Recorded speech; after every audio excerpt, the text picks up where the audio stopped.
屯門畫室終於有網上課程啦，下面嘅資訊欄有連結，快啲加入成為 Patreon 會員啦！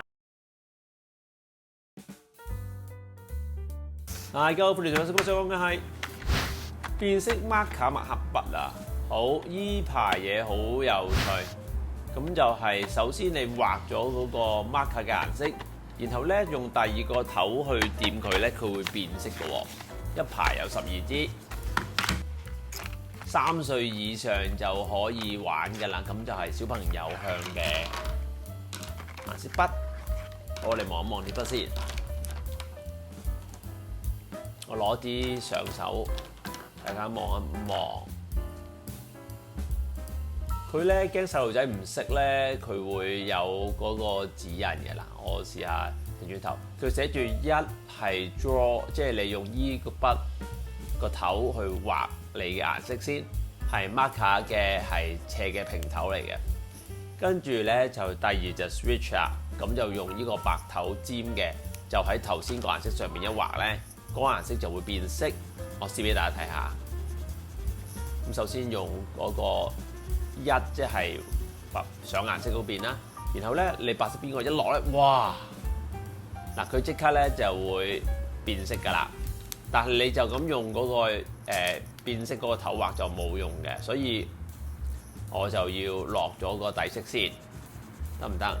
咁樣就我覺得呢排嘢真係俾細路仔喺度畫畫用啊，上顏色啊，好開心嘅，同埋發揮好多嘅對顏色嘅變化啦。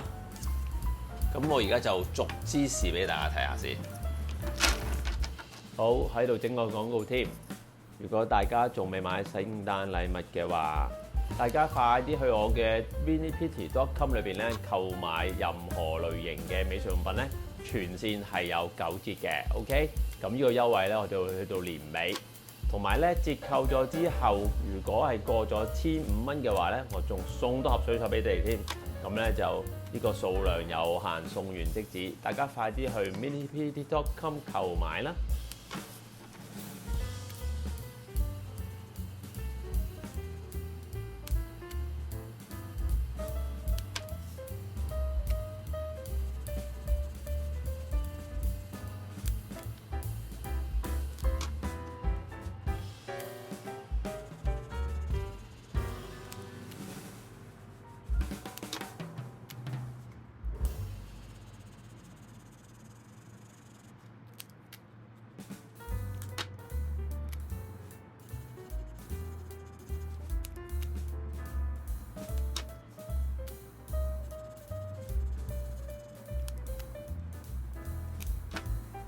好，跟住我玩一個佢哋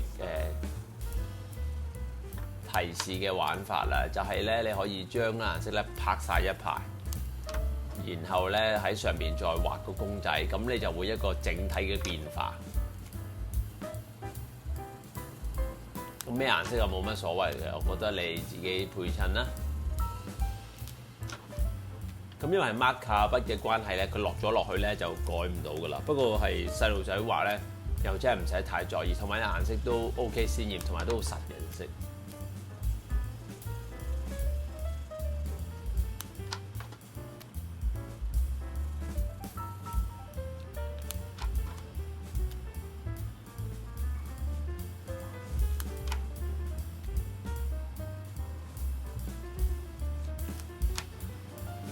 好，我上邊我就畫棵聖誕樹，其實係啲三角形啦。咁你又會睇到咧，佢變唔同嘅顏色啦，係咪？咁你大家發揮創意，可以畫咩都得嘅，買俾細路仔咧，作為聖誕禮物，我覺得好適合嘅，好有趣係嘛？好，今日介紹就係咁樣啦。咁大家請喺下邊 like、comment、share 啦。OK，enjoy art。大家好，歡迎屯門畫室。今日想講嘅係 Google Meet 繪畫工作坊貓咪素描。好，我哋睇下網上素描班今期嘅日期內容係乜嘢。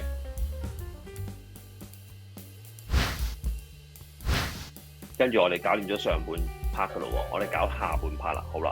跟住你即刻抄咩咧？整木啦，我哋抄翻個底先。我唔知佢個底係幾多。咁我又喺度記住攞個1去度啦。我又攞貓咪額頭。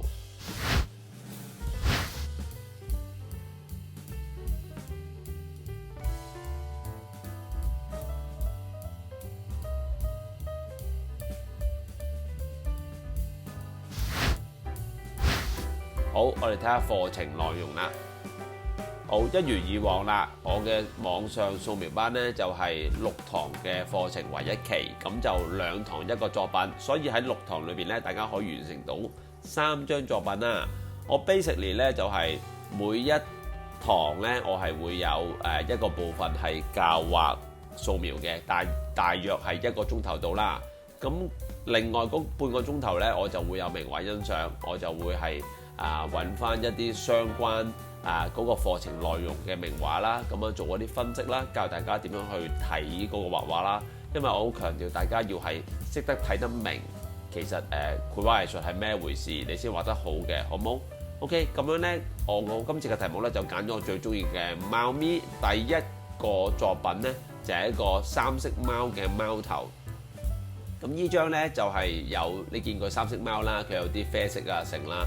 咁大家呢，就係可以預備埋呢個 colour pencil，咁我哋可以上埋顏色。所以呢個課程裏邊，我包咗一啲木顏色嘅用法同埋講解，再加上正常我哋普通鉛筆素描嘅，我兩者都有混合嘅，所以大家可以喺一個課程裏邊學到幾種唔同工具嘅用法啦。咁呢個直望嘅貓咪非常可愛，咁啊亦都係素描比例走唔甩啦，同埋係顏色嘅混合方法啦。特別係木顏色，我以前冇教過嘅，咁今堂我會教俾大家嘅。好，第二個作品呢，就係去翻一張灰色嘅黑白素描，咁咧就成隻貓咪嚟做啦，好得意嘅側面嘅貓咪，咁又係比例啦。咁同埋強調翻嗰啲毛嘅質感啦，仲有少少寫生嘅味道，喺呢堂會教下大家嘅。希望大家學咗之後呢，就可以自己見到屋企啲貓啊，或者出邊嗰啲動物呢，就可以畫得到。第3個作品呢，我哋就嚟一張勁啲噶啦，咁樣呢，就好強嘅素描嘅感覺啦，因為係一張油畫嚟嘅。咁但係我會將佢轉咗落素描嚟教大家，咁樣理論上都係用一啲2B 筆去畫啦，咁但係其實 charcoal 都可以，炭筆都可以做到，或者粉彩都可以做到。咁可能我有講少少唔同如果大家用唔同嘅 media 去畫呢張會遇到嘅咩問題啦。所以係主題係貓，就涉及唔同技法，就係呢一個6堂課程裏邊教到大家嘅嘢。好，咁我講解完啦。咁樣大家自備顏色啦，如果有材料想買嘅，亦都可以透過查詢嗰個電話 WhatsApp 我問我啦，好冇 ？OK， 好，咁大家快啲報名啦！我希望喺呢個 Google Meet 嘅畫班見到大家，拜拜。感謝大家收看，記得 like share 條片 ，subscribe channel。逢星期2、6晚有新片，星期4 9點半到10點鐘直播。記得 follow Facebook 同 IG 我教嘅畫班去全本書.com 畫材點點點點.com。拜拜。